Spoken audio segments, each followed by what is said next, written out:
Hello everyone.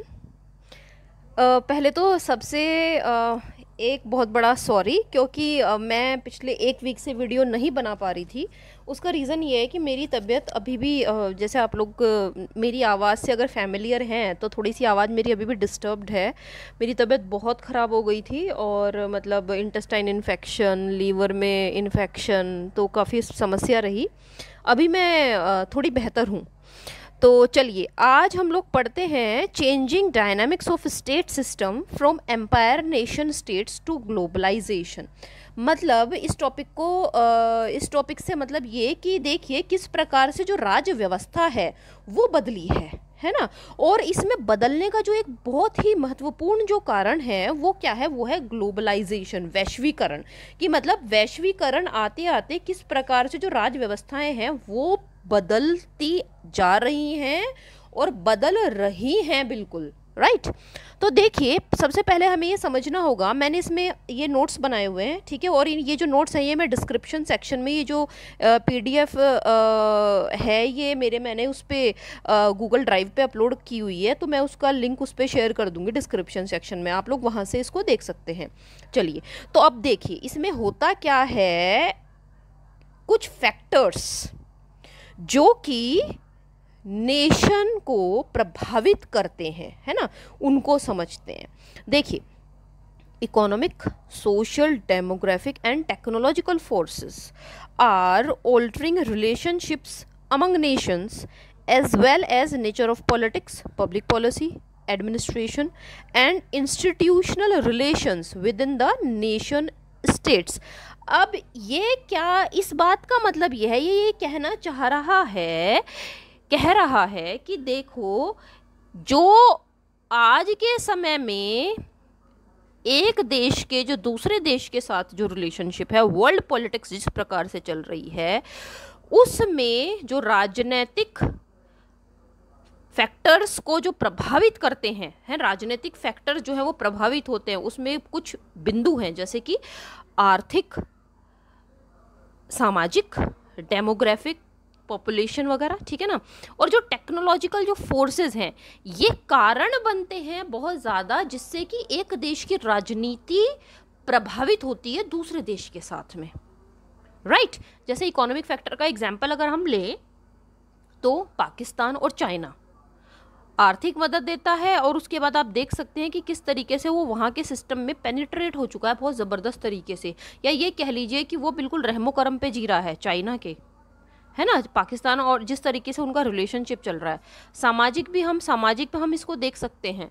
सामाजिक रूप से अगर हम कहें, इसका एग्जाम्पल है तो वहाँ पे मैंने कुछ वीडियोस देखे थे जो पाकिस्तान के कुछ लड़कियों के थे कि पाकिस्तान के लोग मतलब वहाँ पे काफ़ी जैसे गरीबी और इस तरीके से है, तो सामाजिक व्यवस्था का परिवर्तन ऐसे है कि क्योंकि वो एक इस्लामिक रिपब्लिक ऑफ पाकिस्तान है और वहाँ पे लड़कियों को क्रिश्चियंस या जो रिलीजन चाइना में फॉलो होता है, वैसे चाइनीज़ जो है एक तरीके से कम्युनिस्ट और एथिस्ट कंट्री है, लेकिन फिर भी जो रिलीजन वहाँ फॉलो होता है, लड़कियों को, पाकिस्तानी लड़कियों को वहाँ पे सेंड किया जाता है फॉर सम मनी, है ना, टेकन बाय देयर पेरेंट्स, है ना। ये बोलना भी अच्छा नहीं लगता है, सुनना तो मतलब एक बहुत है, बोलना भी अच्छा नहीं लगता है।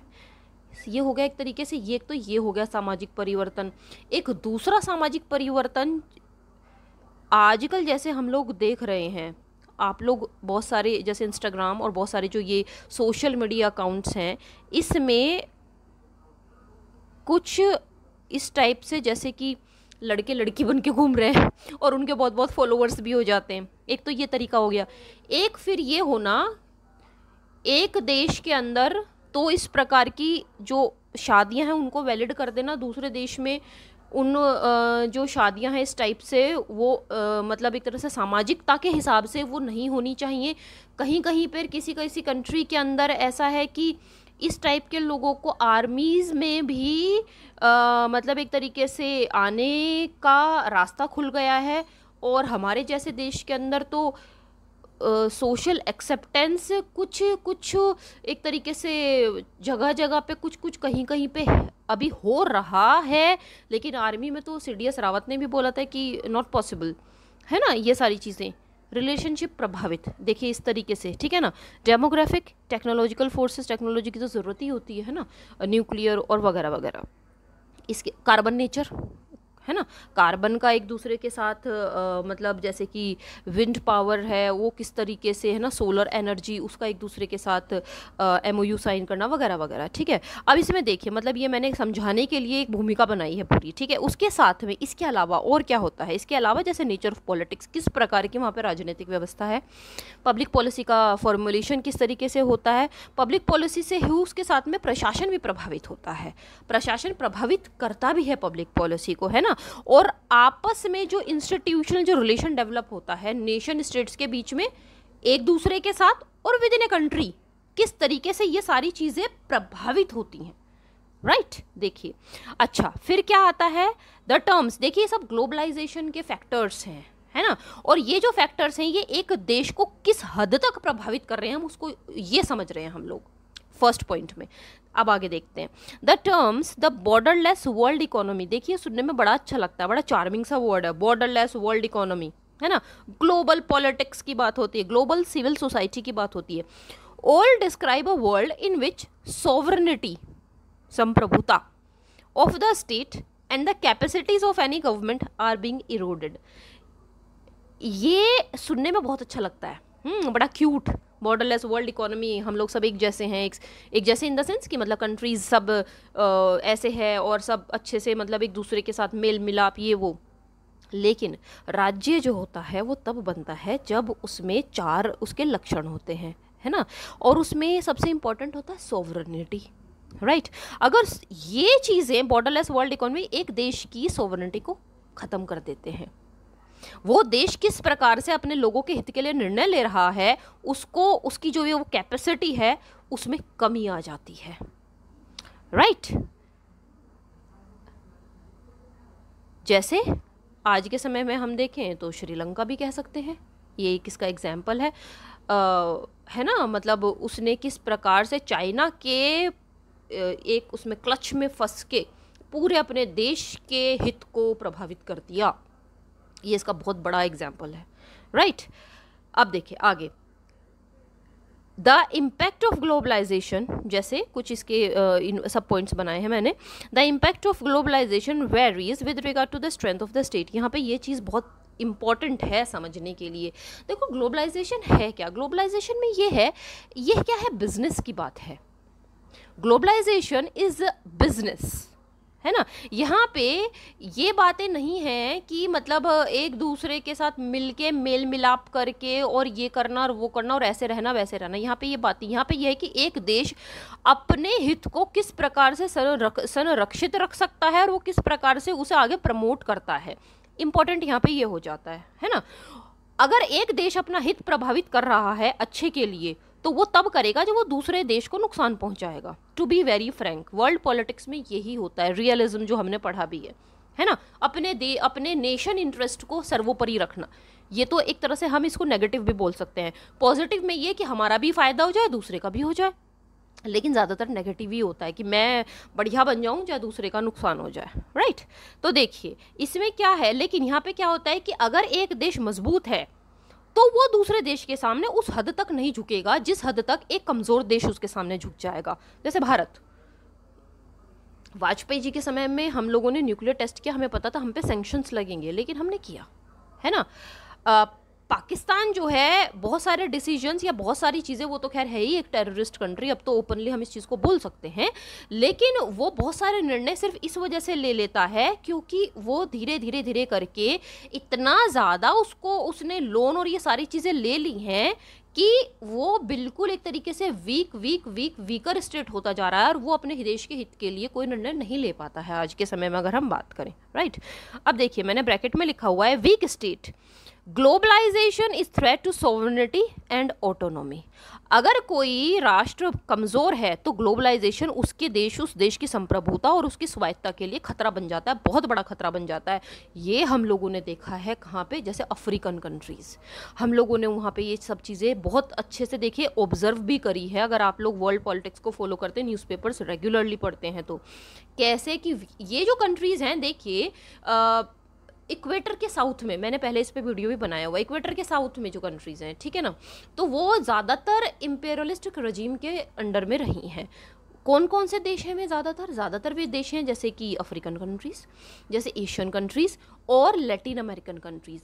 एक बहुत अच्छी बात यह है कि ये सारे के सारे देशों में ना नेचुरल रिसोर्सेज बहुत बढ़िया, बहुत आयात में हैं, लेकिन because of their week leadership, because of the corruption of their leadership, है ना, इन देशों का बहुत ज़बरदस्त एक्सप्लॉयटेशन हुआ।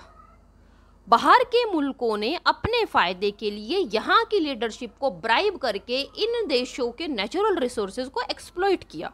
जैसे अभी कुछ दिनों पहले हमने न्यूज़ में खूब सुना है, गुप्ता ब्रदर्स, है ना, इन ए अफ्रीकन कंट्री, राइट। अब आगे देखते हैं, डीरेगुलेशन एंड लिबरलाइजेशन। डीरेगुलेशन का होता है मतलब रेगुलेट करना, जैसे अपने देश की हम इकोनॉमी को रेगुलेट करते हैं। डीरेगुलेशन करना मतलब एक तरह से फ्री कर देना, ठीक है। एंड लिबरलाइजेशन इसी का एक पार्ट है ग्लोबलाइजेशन का। Have certainly reduce the role of the state. इसकी वजह से जो राज्य का जो रोल है, भूमिका है, वो कम हो गई है, बोथ इन सोसाइटी, समाज में भी, and economy, both in society and economy in a developing society. देखिए ये जो है आर्थिक तौर पे भी और सामाजिक तौर पे भी, डीरेगुलेशन और लिबरलाइजेशन की वजह से राज्य की जो भूमिका होनी चाहिए मतलब एक देश के अंदर, एक राष्ट्र के अंदर, उसमें बहुत बड़ी कमी आई है। जैसे हम खाना क्या खा रहे हैं, हम कपड़े किस तरीके के पहन रहे हैं, जैसे मैंने भी बताया है, एक देश सरवाइव सिर्फ इस वजह से खाने पीना और पैसे के साथ साथ में सांस्कृतिक रूप से भी मजबूत होना चाहिए, जब भी वो सरवाइव कर सकता है। हर एक देश की अपनी एक आइडेंटिटी होती है। हमारा तो एक बहुत ही वैराइड, एक तरह से यूनिटी इन डाइवर्सिटी का देश है। हमारे यहाँ पे तो बहुत सारी बहुत चीज़ें हैं, लेकिन सब कुछ एक जैसा हो जाए तो कैसा लगे, है ना। अगर बाहर के देश जो हैं अपने हिसाब से जो प्रोडक्ट बना रहे हैं, जो सामान, उन चीज़ों का निर्माण कर रहे हैं, वो उसको मार्केट चाहिए। एक वीक देश के अंदर वो सारी की सारी चीज़ें आ गई, क्योंकि हमने कॉम्प्रोमाइज़ किया किसके ऊपर, हमने कॉम्प्रोमाइज़ किया अपनी सॉवरेनिटी के ऊपर, है ना, और हमने पैसा लिया और हमने उन चीज़ों को अपने यहाँ पे रखा, ठीक है ना। हम क्या हैं, हम दूसरे देश के लिए सिर्फ क्या हैं, हम सिर्फ एक मार्केट हैं। तो हम अपने कल्चर, अपनी जो हमारी संस्कृति, वैल्यूज़ है, उन्हें छोड़ेंगे तभी तो हम उनके प्रोडक्ट्स और बहुत सारी जो चीज़ें हैं वो अपनाएंगे, और कल को हम अपने देश के खिलाफ भी जाएंगे, राइट। ये क्या है, ये इसका एक नेगेटिव इम्पैक्ट है। मतलब अब इस पे आते हैं। अब हमने थोड़ी सी भूमिका समझ ली है, ये है क्या, यहाँ से हम समझिए, एम्पायर, नेशन स्टेट, एक राष्ट्र, है ना, टू ग्लोबलाइजेशन, ये डायनामिक्स हैं जो ग्लोबलाइजेशन के द्वारा चेंज हुई हैं।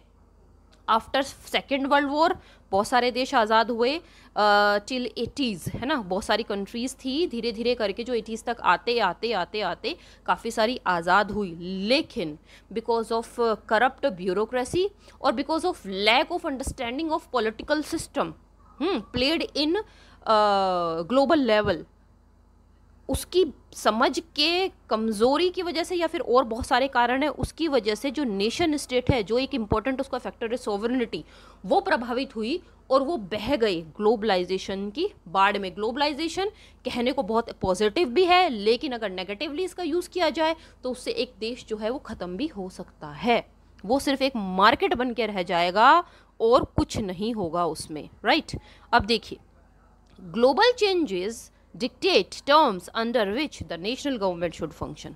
ये बहुत इंपॉर्टेंट है। जब वर्ल्ड बैंक से, अब ये आगे हम इसके बारे में भी पढ़ेंगे, वर्ल्ड बैंक से, IMF से लोन लिया जाता है, या फिर after second world war America ने एक मार्शल प्लान चलाया था।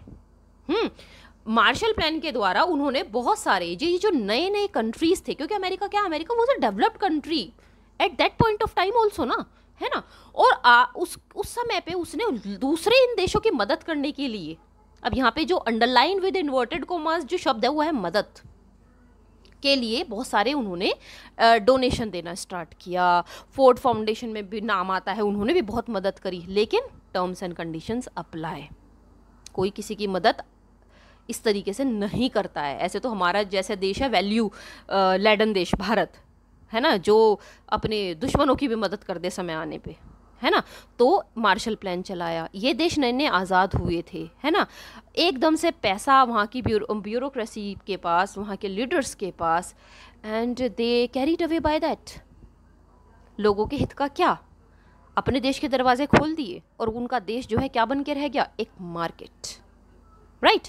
तो इससे होता क्या है, क्योंकि वो मार्केट कब बनेगा, जब उस देश की जो पॉलिसीज हैं वो उनके अकॉर्डिंग बनेगी। किसके अकॉर्डिंग बनेगी, जो लोन दे रहे हैं तो अपने हित के लिए इस तरीके की चीजें, राइट।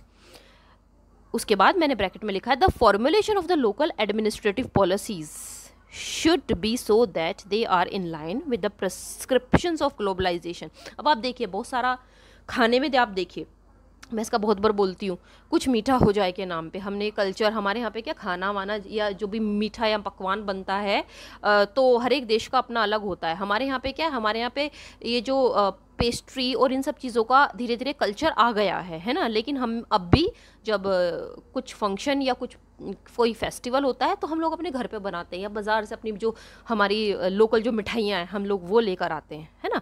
लेकिन अभी क्या हुआ है, अभी बच्चे जो अभी एक नया जो युवा है वो इन सब चीज़ों की तरफ ज़्यादा आकर्षित होता है। ये क्या हुआ, ये नरेटिव बिल्डिंग, सॉफ्ट पावर का यूज़, किस लिए कि बच्चा ये सब चीज़ें खाए पिए, है ना। और हमारी चीज़ें तो बंद हो गई ना, हमारा तो इससे क्या हुआ, पेस्ट्री वाली जो चीज़ें हैं वो तो बढ़ेंगी और हमारा मावा और हमारा जो लोकल व्यापारी है वो तो ख़त्म हो जाएगा ना अगर हम इस तरीके से करेंगे तो, राइट। यही बातें बताने की इसमें चेष्टा की गई है। देखिए अब उसके बाद the nation states have limited powers to challenge the hegemonic institution such as IMF, world bank and WTO। जब लोन लेते हैं हम किसी से तो भैया टर्म्स एंड कंडीशंस अप्लाई हो जाती है ना, ठीक है। और जो वीक नेशन होता है तो वीक नेशन क्या है, वो इतने बड़े बड़े जो पावरफुल ये ऑर्गेनाइजेशंस हैं इनके सामने वो नहीं बोल पाता है। जैसे एक इसका एग्जांपल और है कि ये लोग क्या है, जो बड़े बड़े जो कंट्रीज़ हैं, developed countries, so called developed countries हैं with lack of empathy actually, है ना, इन दैम, ये लोग क्या करते हैं अपने यहाँ पे तो ये फार्मर्स को और हर उसको बहुत सब्सिडी देते हैं। इन्होंने दुनिया में सबसे ज़्यादा कार्बन भी जो उत्सर्जित होता है वो इन्हीं के द्वारा किया जाता है। लेकिन जब एनवायरमेंट क्लीनिंग की बात आती है या एनवायरमेंट के संरक्षण की बात आती है तो बोझ किस पर डाला जाता है, हम जैसे डेवलपिंग कंट्रीज के ऊपर डाला जाता है, राइट। सब्सिडी अगर हम अपने फार्मर को दें तो इनके पेट में दर्द हो जाता है, क्योंकि अगर हम अपने फार्मर्स को सब्सिडी देंगे तो उसका जो प्राइस है वो कम जाएगा, है ना, फसल का। तो इनका जो आइटम है उनको कौन खरीदेगा ना भाई, है ना। और ग्लोबल मार्केट में भी फिर ऐसे ही हो जाएगा। तो ये सब चीज़ें क्या हैं, तो जो इस तरीके के जो नेशन होते हैं जो पहले लोन वोन लेके रखते हैं तो वो लोन तभी दिया जाता है जब उसको टर्म्स एंड कंडीशंस ये लोग डाल देते हैं उसके ऊपर, समझ रहे हो। तो it's all about business actually, ये सब पैसे का खेल है। नेशन स्टेट्स क्यों, अच्छा मज़ेदार क्या है, ये लोग इन सब चीज़ों को समझ गए थे, है ना, ये इन सब चीज़ों को समझ गए थे। ये लोग आज़ाद, ये अमेरिका जैसे देश ये आज़ाद भी बहुत पहले हो गए, ये तरक्की इन लोगों ने कर ली और हम लोग पीछे रह गए। और फिर उसके बाद हमारे यहाँ का करप्शन उसने हमें और पीछे कर दिया, राइट। अब देखिए nation state sovereignty remains in limbo as power steadily shift to the most powerful financial and corporate institutions. बिल्कुल सही बात है, एक देश की जो पूरी व्यवस्था है वो कुछ लोगों के हाथ में आ जाती है। वो अपने हिसाब से पॉलिसीज़ को बनाते हैं। जैसे मैं अभी एग्जांपल दे रही थी आपको अफ्रीकन कंट्री का, जिसमें गुप्ता ब्रदर जो कि यहाँ के हमारे लोकल यूपी के रहने वाले हैं और उन्होंने वहाँ पे वहाँ के पूर्व जो प्रधानमंत्री हैं उनके साथ मिलकर ज़बरदस्त भ्रष्टाचार किया उस देश के अंदर, राइट। पॉलिसीज़ और सब कुछ उनके अकॉर्डिंग फिर बनना शुरू हो जाता है, लोकल जनता के हित के बारे में नहीं सोचा जाता है, राइट। तो देखिए ये था फर्स्ट वीडियो, इसके बाद एक वीडियो मैं कल इसका और अपलोड कर दूंगी तो ये पूरा टॉपिक क्लियर हो जाएगा आप लोगों को। आई होप जितना आज मैंने समझाया है उतना आप लोगों को समझ में आया होगा। इन केस अगर कोई क्वेश्चन हो तो आप लोग मेरे से पूछ सकते हैं, ठीक है। Thank you so much for watching and really very sorry, मैं एक हफ्ते बाद पूरा वीडियो अपलोड कर रही हूँ, ठीक है। Thank you and take care of yourself, take care of your health, bye bye.